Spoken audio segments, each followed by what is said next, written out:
नमस्कार जय साथियों जो है देश में दो लोकसभा के चरणों के चुनाव जो है हो चुका है। अब तीसरे चरण से पहले जो है जिस हिसाब से माहौल ये बना था कि शुरू में नहीं, इस बार जो है एनडीए का जो गठबंधन है यानी मोदी जी की पार्टी जो है या उससे जुड़े हुए जितने भी गठबंधन के दल हैं वो लगभग कुल मिलाकर 400 से अधिक सीट जीतने वाले हैं। लेकिन दो चरणों के चुनाव के बाद से स्थिति कुछ डमाडोल सी नज़र आती है, क्योंकि मैं जहाँ भी देखता हूँ पहले जिस हिसाब से गोदी मीडिया भी लहर लहर बता रहा था उस हिसाब से सारी चीज़ें अब नहीं हो रही हैं।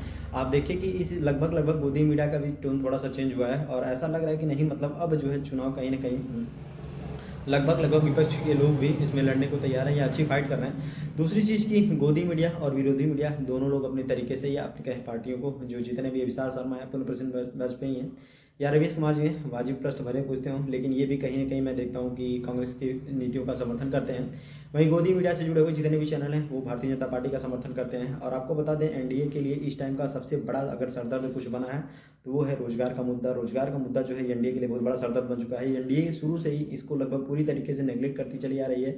और जबकि नरेंद्र मोदी जी की जो पार्टी यानी बीजेपी जब 2014 में सत्ता में आई थी तो इन्होंने वादा किया था कि अगर हमारी पार्टी सत्ता में आती है तो हम पर ईयर जो है 2 करोड़ रोजगार उत्पन्न करेंगे। लेकिन रियलिटी ये बनी कि रेलवे से लेके कई ऐसे सेक्टर हैं जिनको पूरी तरीके से रौंद के खत्म कर दिया गया। ये फैक्ट है, यही जो है एनडीए के लिए सबसे बड़ा सरदर्द बन चुका है।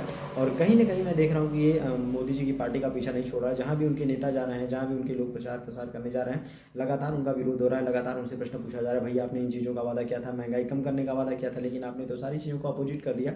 लेकिन आपको बता देते हैं कुछ चीज़ों को लेकर जो है बीजेपी के ऊपर प्रश्न पूछा जाता है, जैसे सिलेंडर के दामों को लेकर। तो मैं बता दूं, सिलेंडर के दाम आप 2014 से पहले सिलेंडरों की स्थिति देखिए, शहरों की तो नहीं पता लेकिन गांवों में स्थिति इतनी दयनीय थी कि शायद किसी किसी के पास सिलेंडर होता था। और वो भी सिलेंडर आपको बता दें जो भले वो दावा कर रहे हैं 500 में मिल जाता था, उसकी भी रियलिटी बड़ी अलग थी भैया। उसके लिए भी हम लोग 1000 1200 1500 खर्च कर रहे थे। तो सिलेंडर जैसी चीज़ों के लिए कहीं ना कहीं इस सरकार में कुछ सुविधा जरूर हुई है, आसानी से अवेलेबल है और आपको लाइन नहीं लगाना पड़ता।